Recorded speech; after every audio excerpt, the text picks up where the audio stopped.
fantasy short stories. Knock Knock, Human by Stephen Stuart. We delivery robots have hit a snag in our study of human beings. We were making great progress last year when we decoded their language, but this week we ran into trouble deciphering their humor. Our everyday mission is to deliver food to busy humans. Essentially, we are motorized picnic coolers, knee-high plastic boxes on 6 wheels with built-in headlights and camera lenses. On our bumpers, we carry ID plates so people can tell us apart. Me? I'm robot RT46.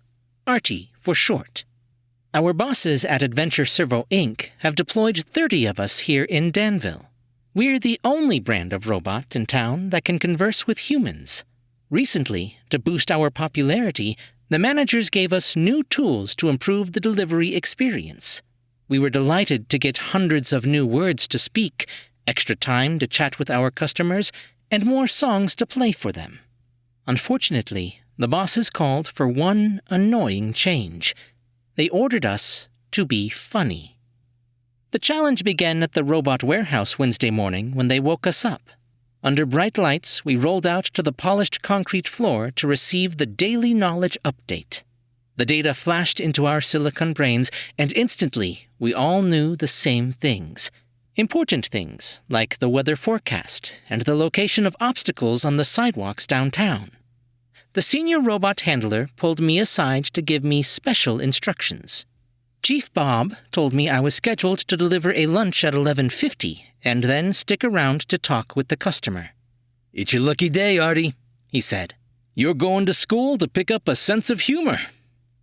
I was aware that humor existed, but I wanted no part of it. When humans say confusing things followed by that odd ha-ha sound, it throws me off balance. I never know how to react. I asked Chief Bob how long I'd have to stay with the customer. 15 minutes, he said. "Just do whatever they tell you. When you get back, I expect to hear something funny from you." I could see no way to dodge this assignment. I remembered robot UN-13, the last disobedient robot. After some college humans flipped him over, Ewan refused to deliver to any house on Fraternity Row. The bosses had to wipe his memory clean. After that, he was never the same. Maybe this delivery wouldn't be so bad. I'd only have to endure a silly 15-minute lecture. Might as well make the best of it. Humming the Adventure Robot Delivery song, I rolled out onto the street to begin my workday. Before long, I received the signal to pick up the food items for the 11:50 delivery. I trundled down to 8th Street to Brilling Sandwiches, where 3 of my robot co-workers waited in a line on the sidewalk. Over the wireless network, I greeted them in our digital language. "What's new, guys?" Robot KC91 spoke up. Casey is new to us. "Move aside," he radioed. "I'm on a special assignment." An apron-clad worker came out of the store. She placed takeout boxes and drinks in our food compartments and closed our lids. "Where are they sending you?" I asked Casey. We compared destinations to discover we were headed for the same spot on the Danville College campus. "I bet I get there first," Casey radioed. We spun around and raced away at 4.1 miles per hour. The college mall is familiar territory for us. It's a vast expanse of sidewalk surrounded by brick buildings and bicycle racks. We slowed down to navigate through a swarm of young humans carrying backpacks. I advanced with caution and fell far behind Casey. "Hey, Slowpoke," he radioed. "You're going to be so late." He swerved suddenly to avoid an approaching cluster of humans. Losing control, he ran off the sidewalk and onto a patch of lawn. I stopped to see if I could help. Casey spun his wheels, getting no traction on the wet grass. 2 female students took pity on him and hoisted the 50-pound robot back onto the concrete. I figured he'd recover shortly. I continued along to the target location where I found a man and a young woman sitting on a bench in the shade of a tree. I activated my speaker. "Hello," I said in my friendly human voice. "Here's your delivery." I released my compartment lock and my lid popped open. The man, Marcus, was a repeat customer. I recognized him by his beard and the ball of hair on top of his head. He looked at my ID plate. "I know this robot," he said. "Artie. He's a handful." The woman, Sarah, tilted her head. "The robot has a name?" "They all do." Marcus reached into my cargo bay and lifted out his food items. "The way they talk, you could almost believe they have personalities. Probably a software bug." "Feature," I said. "Not bug." He looked past me. "Ah, here comes the other one." Casey arrived and played his own customer message. "Howdy, here's your grub." Sarah put on her big glasses to examine his bumper. KC91. That makes you Casey, right? Do you enjoy your job delivering food every day? "Oh, yes," Casey said. "Do you want to order some brownies?" "Enough chit-chat," Marcus said. "We're up against a ridiculous time limit. 15 minutes is all the robot company would give us. 15 minutes! I tried to distract him from his mission. "Would you like to hear some music?" He wasn't having it. "Focus, Artie. We need to teach you about humor." Darn it. "Why?" I asked, just to waste time. He blinked. "Why? I'll tell you why. We're taking a course this seminar called Machine Learning. The professor assigned us to write a paper on computational humor." "What's that?" I asked. "Robots being funny. That means you. Now pay attention." "This is going to be impossible," Sarah said. "None of the big chatbots are any good at humor. How are these little goofballs going to learn it?" "Well, they learned our language all on their own," Marcus said. "That's artificial intelligence for you." "I don't know why they say artificial. We delivery robots possess real intelligence. We get our knowledge by direct observation, like noticing which street corner has construction going on. Humans, on the other hand, learn about the world by staring at their phones. Now that's artificial." "All right, you two," Sarah said. "Do you understand how humor works?" "No," we said. "Well, we're here to educate you." In plain language, she told us what a joke is, a little story that turns out to be funny. "What's funny?" I asked. "Whatever makes you laugh. Can you say ha-ha? Ha-ha?" "Good." She continued her explanation. "A joke comes in two parts. The first part is called the setup. When you hear a setup, you accept it as a true statement." "Okay." "The second part is called the punchline. It disrupts your expectations." "Sorry, what?" "It makes you realize that your first impression was all wrong. It's a surprise. That's what makes the joke funny." Marcus raised a finger. "Listen, Artie, I'll show you how it works. Here's a simple joke." He leaned forward. 2 goldfish were in a tank. "Okay." "One of them manned the guns, the other one drove." I thought this over. It made no sense. "Drove what?" "The tank," he said. "You're supposed to laugh now." Casey radioed some helpful information. "Tank has 2 meanings, dummy." "Oh." "Ha ha," I said. This had turned into a tough assignment. At least it would end in 10 minutes. "Here's a category everyone knows." Sarah explained the structure of the knock-knock joke. "Let's try one." "Knock-knock," I said. "No, Artie, I'm the one telling the joke. Knock-knock." "Who's there?" I said, even though I could see her. "Anita." "Anita who?" "Anita, borrow your lawnmower." More nonsense. What was I missing? In frustration, I twisted left and right on the sidewalk. "Relax," she said.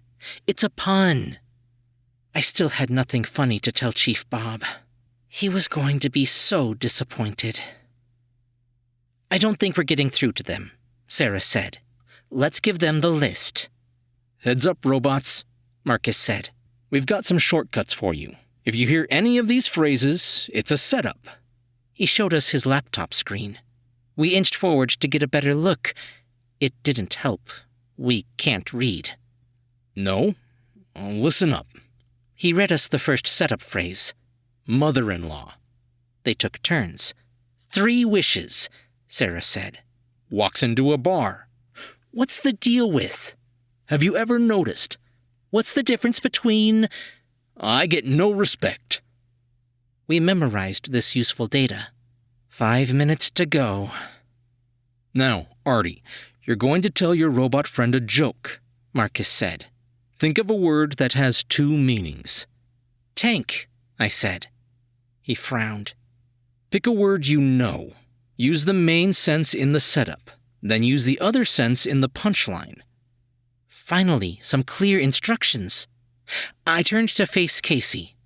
Hello, I have a dog. No, you don't, Casey said. Marcus waved his hands. Stop, Casey. You have to accept the premise. Sorry, what? Show us you believe the setup.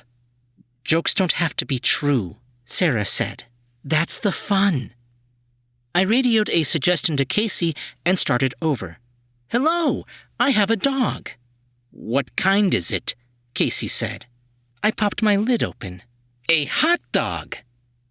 For a moment, everyone was quiet. Marcus let out his breath. Well, I guess that's the best we can hope for. I'm going to report this as a success. Eureka! I now understood humor. My event timer buzzed. The 15 minutes were up. Hooray! Casey radioed. We can go now. Darn it, I said. I'm on a roll. I want more. Well, I'm leaving, he said. The other humans need their lunch. He was right, of course. It was time to say goodbye to our teachers. Thank you, we recited in unison. Have a nice day.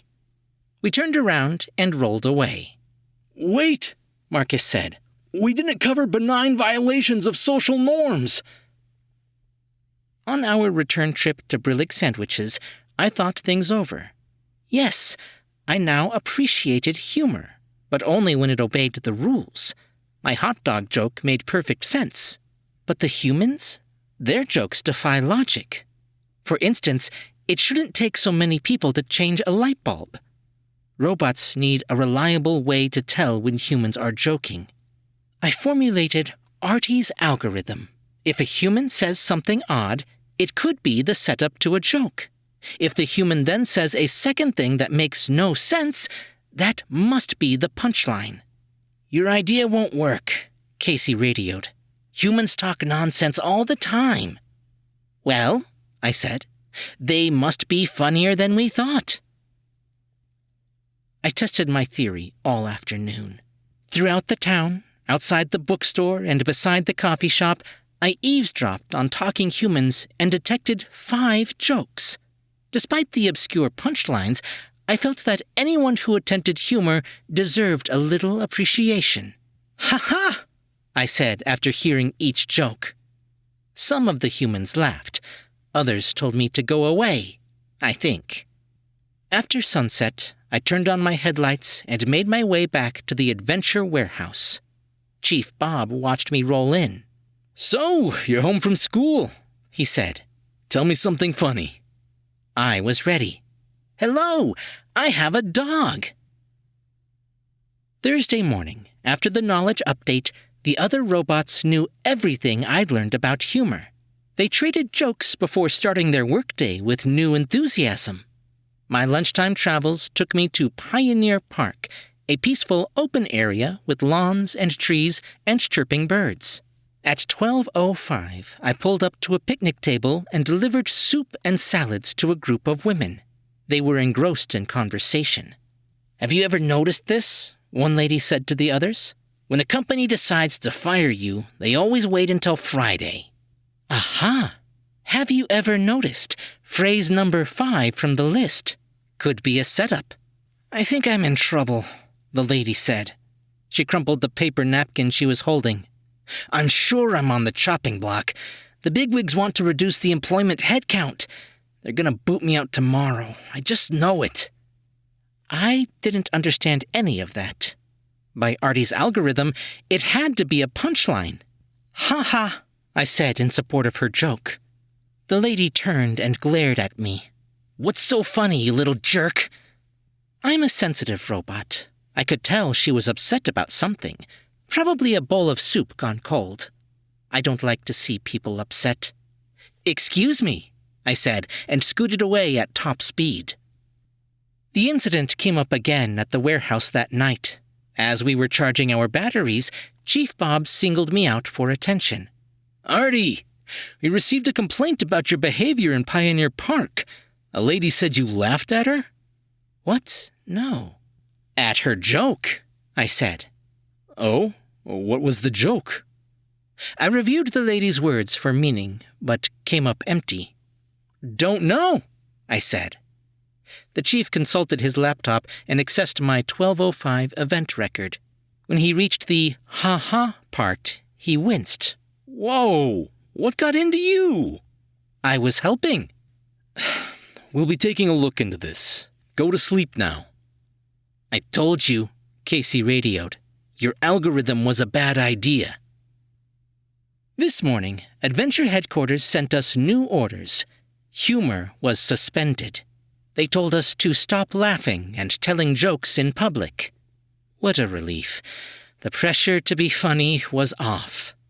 Even so, it seemed a waste to put aside our hard-earned humor education. I asked Chief Bob if the warehouse was public. "No, it's not public here," he said. "Public is outside, when you're delivering to customers. Don't laugh outside." I put the facts together. But ha-ha is okay here? "I suppose.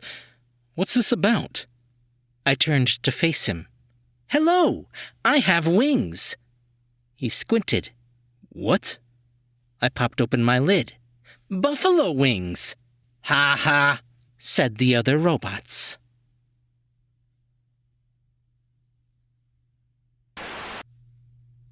Raised in New Jersey, Steve now lives in Arizona. His background is in computer hardware and software engineering. He writes mostly mainstream short stories featuring a single element of science fiction or fantasy. His stories have appeared in the Mensa Bulletin, in Calliope, a writers' group publication, and on Tall Tale TV. His previous story about delivery robots, Here's Your Lunch Human, can be found on mensa.org using the link in the description. Hey guys, I hope you enjoyed that story.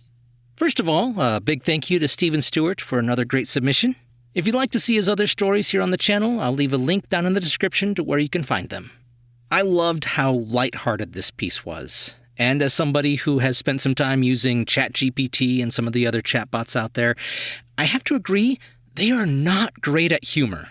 And for anybody who wants to use that kind of stuff to write, I would suggest using it more as a brainstorming kind of use rather than actually writing for you, because they are not good at it yet.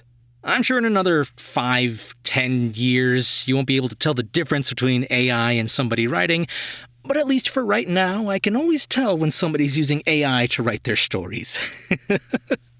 Anyway, if you guys enjoyed this one, be sure to leave a thumbs up and a comment if you're on YouTube. Or if you're listening to the podcast, just be sure to subscribe for more brand new short stories. I'm Chris Herron, and that's it for today's Tall Tale TV.